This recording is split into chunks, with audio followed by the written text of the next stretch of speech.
Hey, good morning and welcome to November. Yeah, all right, good. And before we get started, I got to share something with you, I really want to thank you more than anything else, because I know that you guys know this, but as you've probably seen, the virus is on a rise again, but I want to thank you guys for being so consistent in wearing masks and distancing and washing your hands and staying home when you're sick and doing all the right things. Thank you so much for doing that. I'm tired of it. I know you are too, but I want to encourage you, stay the course. We don't want you to get sick. We don't want anybody else to get sick. And this is just an opportunity for us as a church to do what our healthcare leaders are telling us to do, what our government leaders are asking us to do. And so thank you so much for doing that. I encourage you, please continue. We don't want to be the reason that somebody else gets sick, and we don't want you to get sick. And so thank you for what you've done. Please keep it up. But today we are finishing up our series on the election, One Nation Divided Under God. And it's been 1,459 days, that's a long time, since the last presidential election. And we've got another one coming in 2 days. And some of you probably already voted. Some of you are waiting. You want to go to the polls that day. Whatever's going to happen is going to happen. But we're almost there. And what's kind of fascinating about this is this election, I've been told this, by the media and the newspapers and the signs and the radio and everything I seem like I encounter, that this is the most important election of our generation. Which is funny, because I was told that 4 years ago, that this was the most important. And I have a feeling 4 years from now, I'm going to be told that this is now actually the most important election of our generation. And that's not to minimize it. It's just to say that politicians and the people that do the publicity and things like that have figured out something. And what they have figured out is that nothing motivates and nothing raises money like fear. Fear and extremism, man, that gets people moving. That raises money. That makes things happen. And so we see that. We see an invitation coming at us pretty much daily in every context of our life to be afraid, to be divided. And what's interesting to me is the church is not immune to this. We're not, right? When everybody is talking about all the things that you should be afraid of, if we're not careful, it's kind of easy to fall victim to fear, isn't it? If that's what we keep hearing. And when everybody is saying that you need to take a side and you need to take a stand and you got to be on this side or that side, and if you're on this side, then I'm on that side, and we're not together, and we're being told that we need to divide. And again, if we're not careful, it's easy when everybody's choosing up sides to feel like we have to pick a side. And from there, it's the fear plays on the fact that, hey, we might lose something. If the wrong person gets elected, whoever that person is, we're going to lose something. Something terrible is going to happen. It's going to be just this horrible, horrible thing if the wrong person gets elected. And it's just a short slide from there into desperation, isn't it? And divided and desperate is a very dangerous place to be. Whether it's the church or just a society at large, and all you have to do is look around and know that's true, right? Being divided and being desperate doesn't seem to be helpful. And here's probably even more important for you. It's the opposite of what Jesus talked about. Jesus never talked about his church as being a place that was divided and desperate. He talked about his church in much, much different terms. Now, we are actually a pretty young country. I don't know if you ever thought about this. The United States is 244 years old. In the scope of world history, we're kind of a blink of the eye, right? We're not that old. There are countries that are several thousand years old. So we're kind of a newcomer on the block, so to speak. And you know this, we're going to have an election, and then in 4 years, we're going to have another election. And in the meantime, they're going to pass a lot of laws, and a lot of things are going to happen. And some things that get done will be undone, and some people that get elected now will not get elected later. And a lot of these things are going to happen. And really what the point of all that is a lot of the politics, a lot of the fear, a lot of the division, a lot of the desperation is based on some really short-term things. Some things that are only significant for just a brief moment. And yet, if we're not careful, like I said, we can find ourselves afraid and divided just like everybody else. Jesus comes along and he tells us something. He says, my people are peculiar. If I'm a follower of Jesus, I am a peculiar kind of person. And we're going to talk about that this morning, that we are different. And one of the ways that we're different is when everybody is dividing up sides and everybody is disagreeing and shouting back and forth, Jesus' followers are supposed to be people that are united, that are actually for each other, even when they disagree.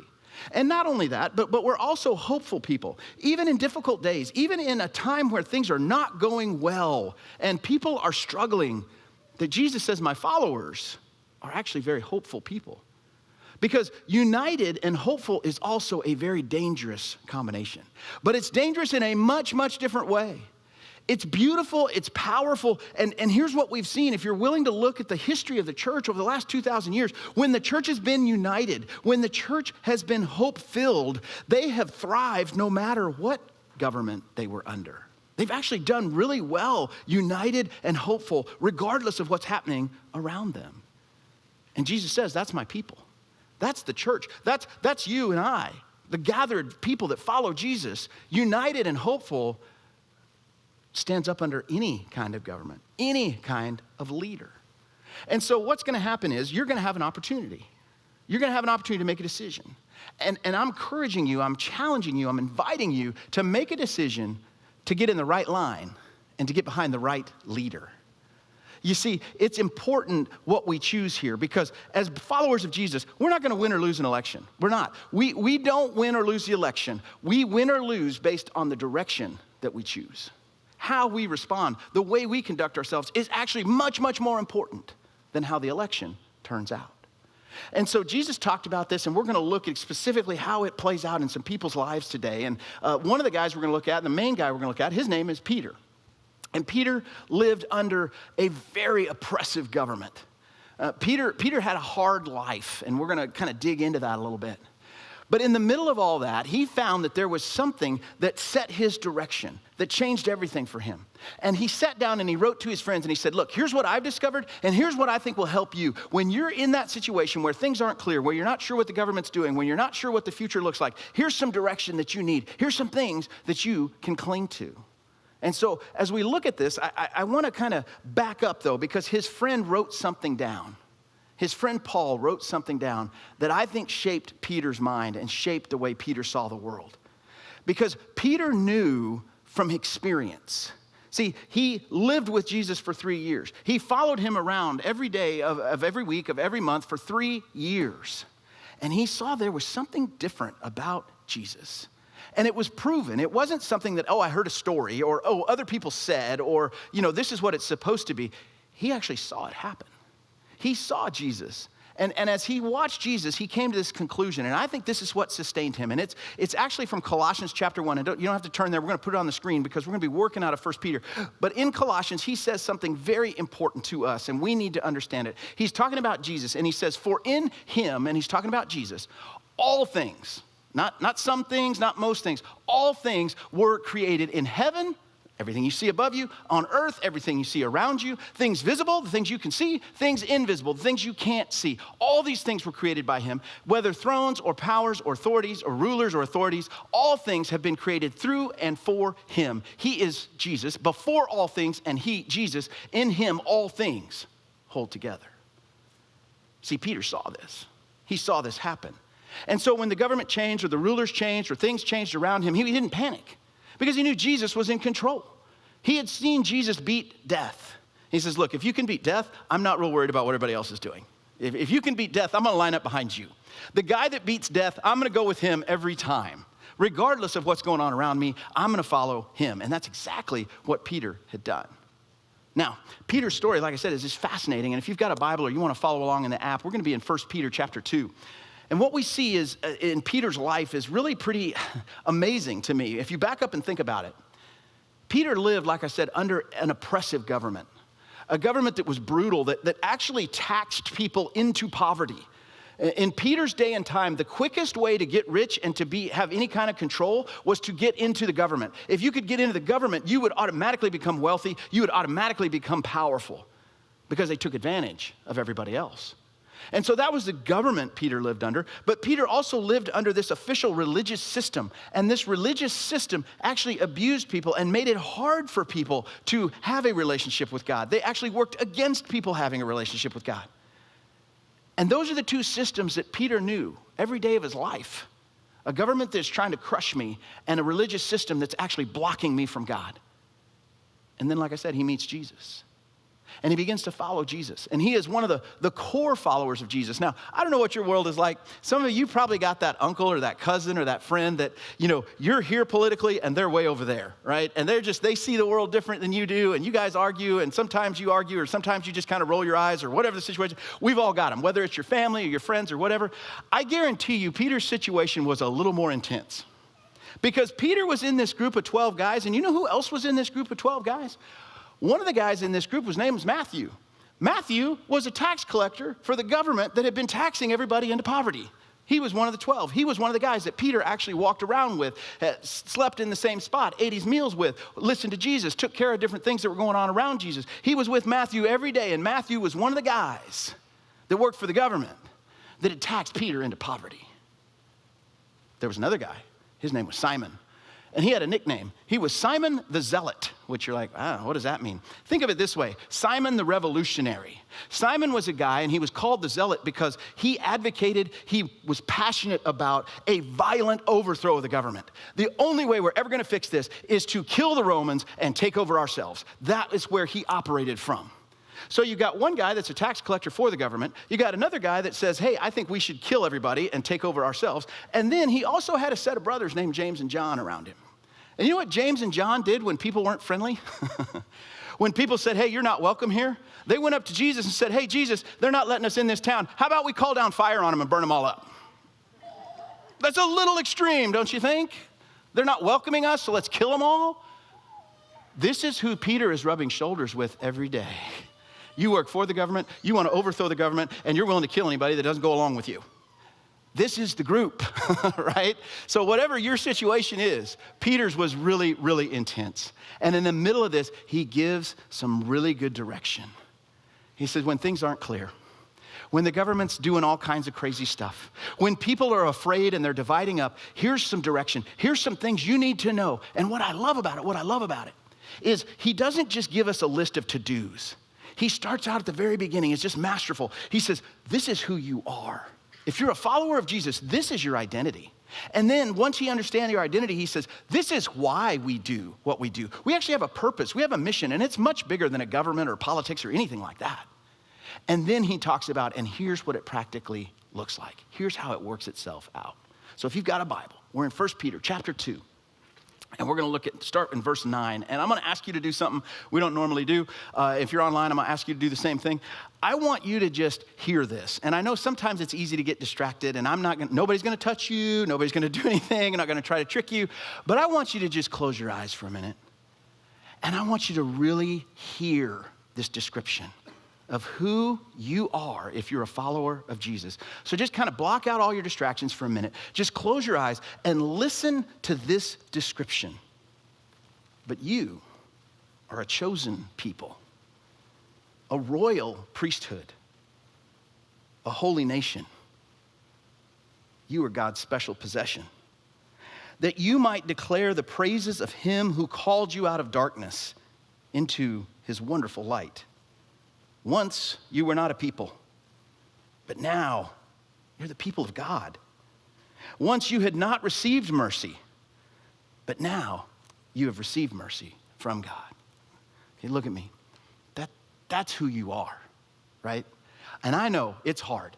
I get it. It's hard in the middle of trying to make a career and raise a family and live in this culture and society and have friendships and relationships and everything. I know it's hard. And I know sometimes it feels like that is not who I am. But you got to understand, this is your identity. When God sees you and when he sees us as his church, his gathered people, followers of Jesus, he sees us as his special possession, sons and daughters of the Most High God. That is our identity. It's not all the other things it could be. It is first and foremost, if you are a follower of Jesus, you are his chosen ones. You are his special possession. And I think it's easy to breeze over that. And it's easy to just kind of move past that. But he says, once you were not a people, you didn't have an identity. You were no different than everybody else. But now you are. Now you're special. You have an identity. It's not one you had to earn. It's not because you went out and accomplished something. It's not because you were wealthy. It's not because you happened to be in the right place at the right time. It's because you're a follower of Jesus. You have a special and different identity that makes you different. It's because of God's great mercy and God's great love. And as a result of that, because of that, we praise him, we thank him, we worship him because of who he is and what he has done for us. So Peter's saying, look, when things get crazy, when people are taking up sides, when you're tempted to be afraid, when it's not clear what's really going on or what's supposed to happen, go back to the beginning. Who are you? And even if you can't remember all of that, you're like, oh, a royal priesthood, a holy nation. I mean, what is all this? You're God's special possession. You're his son. You're his daughter. That's the way he sees you. And that's a great place to start. So Peter says, when things are going crazy, start off with remembering who you are. And then go back to why you do things the way you do. And he talks about that in verse 11. He says, dear friends, I urge you as foreigners and exiles to abstain from sinful desires which wage war against your soul. Live such good lives among the pagans that though they accuse you of doing wrong, they may see your good deeds and glorify God on the day that he visits us. And he says, look, okay, who are you? You're God's special possession. Why do you do what you do? Because you're different. You see, if you feel a little out of place, if you feel like a stranger or an alien, you know what? You're fine. That's exactly where you're supposed to feel. Because if you're a follower of Jesus, your life is different. It is supposed to be different. And I think if Peter was talking directly to them, he'd say, look, you're not first a Roman. You're not first a Jew. You're not first a Greek. You're not first a slave. Whatever your life, whatever your situation, you're not those things first. And I think he would say to us, you're not Americans first. First, you're a follower of Jesus. Everything starts right there. And because you're a follower of Jesus, you are going to be different. You have different values. You're going to live a different life. And it is going to stand out. People are going to notice. So don't get worried about that. Don't be fearful of the fact that your life looks different than other people. Embrace it. Understand it and embrace it, because you have a mission to glorify God. That people will see your good deeds. They will see the life you live. They will see the way that you love. And instead of giving you credit, instead of talking about how great you are, they'll glorify God. You will glorify God by loving other people, and other people will glorify God by watching you love other people. It's amazing. That's mind-blowing. Because that's our mission. That's who we're supposed to be. See, we live differently. We're not divided and desperate, but united and hopeful. That's what Jesus called us to be.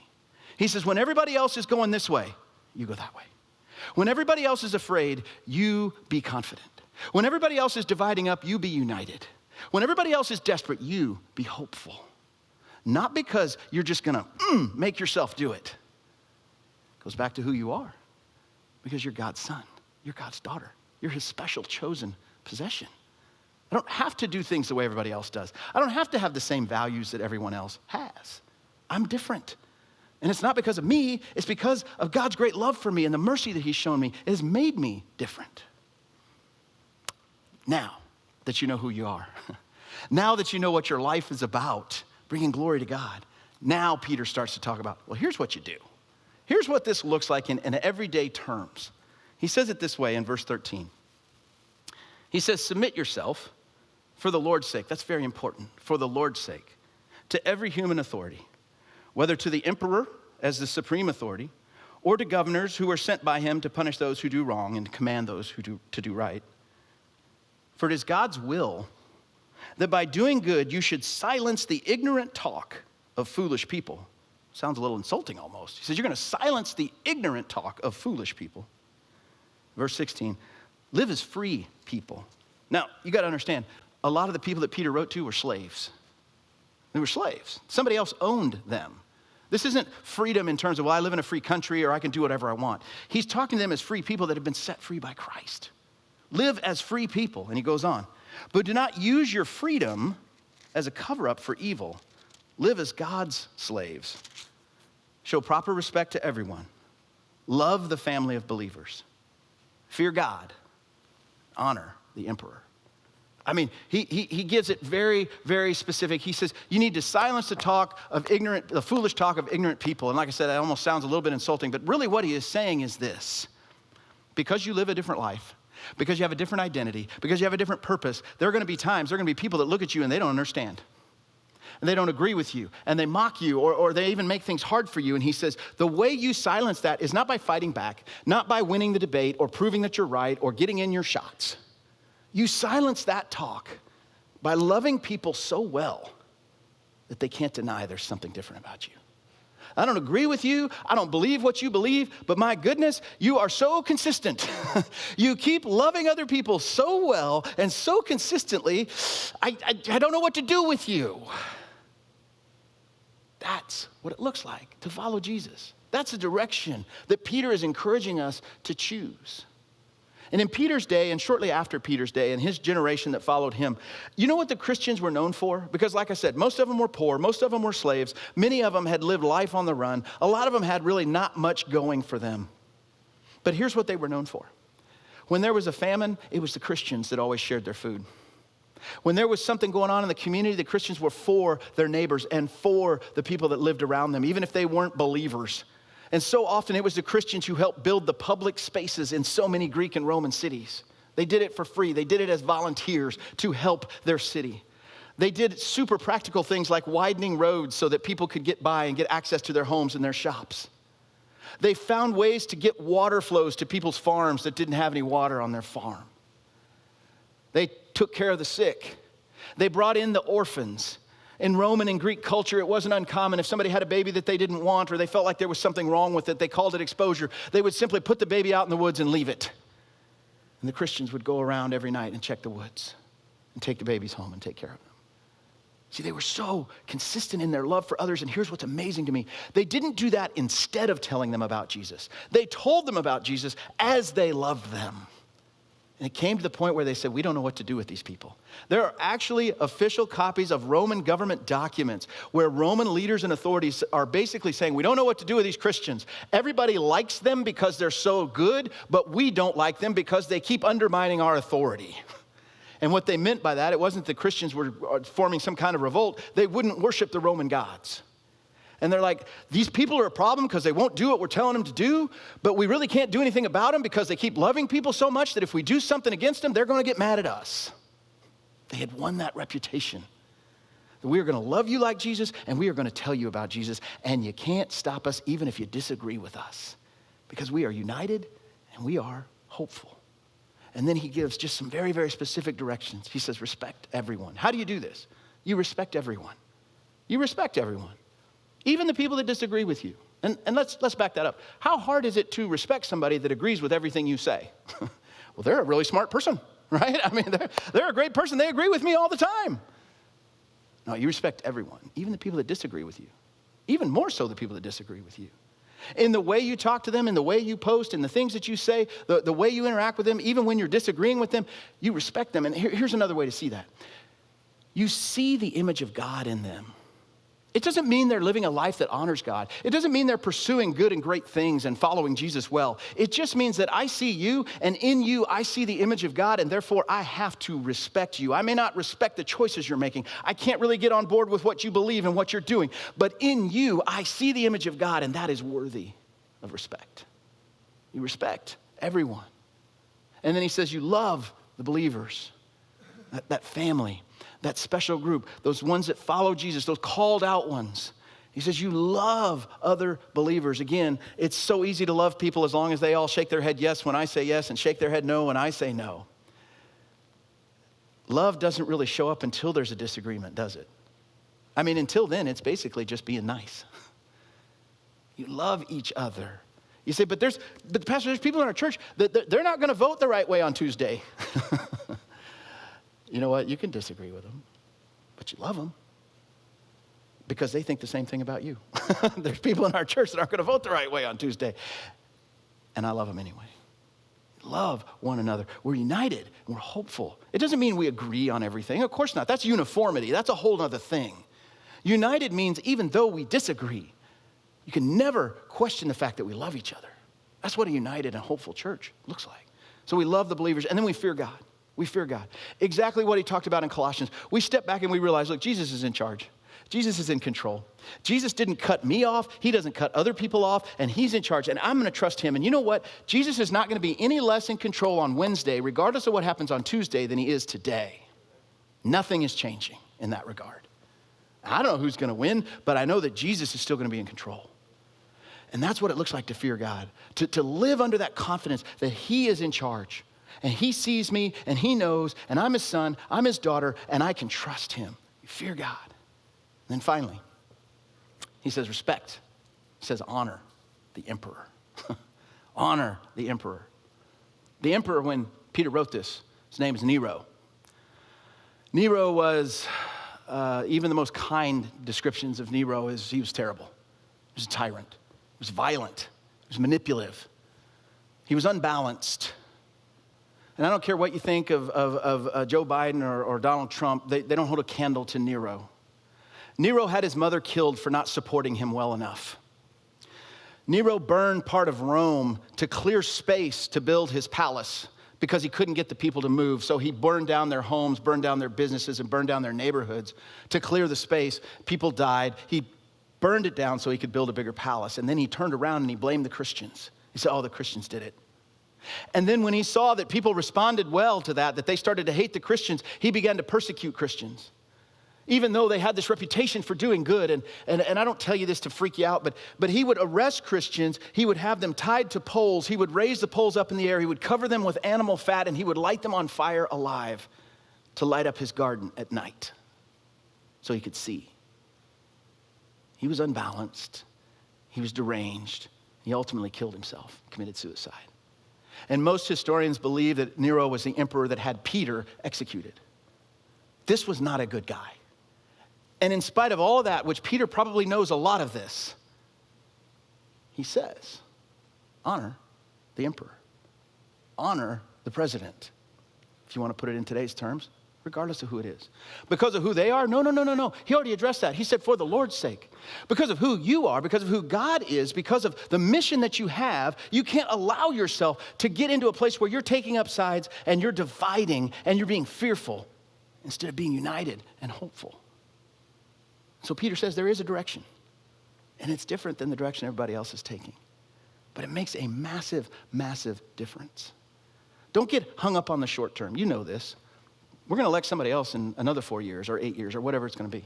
And a lot of the laws that get passed in the next 4 years are going to get repealed or adjusted or changed, or new laws will be passed. And you know what? You have changed too. You don't think the same things you thought 5 or 10 years ago. Those things are temporary. And I'm not saying they're not important. But what Peter's talking about is eternal. And eternal is always more important than temporary.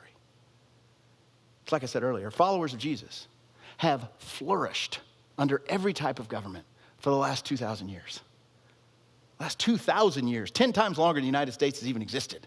Followers of Jesus have flourished when they have chosen the direction of being united and being hopeful. And so that's our challenge today. The election's coming. And I don't know what's going to happen. You know, they're already saying that, hey, we may not know the results for a while. And you know, when I grew up, it seemed like, you know, all the elections I remember, we kind of knew election Tuesday night. You know, by the time you went to bed, you knew who was going to be the president. They're saying, well, that may not happen this year. And I'm like you, I have concerns. Like, regardless of who wins, I see good and bad coming out of it no matter what. But here's what I'm concerned about for you and me. See, we have to make a choice here because we're not winning or losing an election. None of us are running for office. The direction we choose really, really matters. And I know some people are looking at this as, if you don't agree with me, I'm burning relational bridges because people don't agree with me. Please don't do that. Please don't do that. If for no other reason, what if Jesus had taken the same approach? See, when I first encountered Jesus, you know who I was? I was an enemy of Jesus. I was. I'm not proud of it, but it's true. And I did not agree with Jesus about most things. I had my own direction for life and how things needed to be and how things needed to go. And I was very different than what Jesus said about how life should be and how it should go and what was important. And yet, even though we disagreed, he didn't cut me off. He included me. He made space for me. He brought me in. And he gave me room to learn and to grow and to change and mature and become a follower of his. He made that available to me. That's the direction that I'm asking you to choose. There's people in this room that don't agree with you. That's okay. We can still be united. There's people in this room that are going through hard times. They're struggling. That's okay. We can still be hopeful. We can encourage one another. And so as far as what to do next, I think it's really, really simple. And I want to challenge you with this. Disagree politically. You can. You're going to. Like I said, you disagree with yourself of 5 years or 10 years ago. So it's okay to disagree with people politically. There's nothing wrong with that. But when you have that moment of political disagreement, choose to love unconditionally. Choose to love unconditionally. You know what? I feel getting heated. I feel like I'm disagreeing with this person. I don't think they're seeing the world the way I see it. I don't think they're agreeing with me. I don't think they're on the right track. That's a trigger. That's an indicator It's a reminder. And to love them unconditionally. Because I want a united and hopeful experience with my church family. And then pray for unity. Very simple. Pray for unity. God does amazing things when we ask him to work in our hearts and the hearts of other people. So pray for unity because you want our church to move forward. You want our church to be united. It's better for everybody. You know, I understand why some people think this, but it blows me away. That sometimes we think that depending on who gets elected, we want them to fail if they're not our candidate. We want them to fail. But that's really just buying into this whole fear and division thing, isn't it? Because think about what happens when leaders fail. Who gets hurt the most? People. The people that we're for. You and I. So you don't want your leaders to fail. You want to be for them. You want to be for your neighbors. Because God is for you. And so as followers of Jesus, united and hopeful, there's really nothing else we can do. And so I want to invite you into that and think about what does it look like for you next to be united and hopeful. Let's pray together.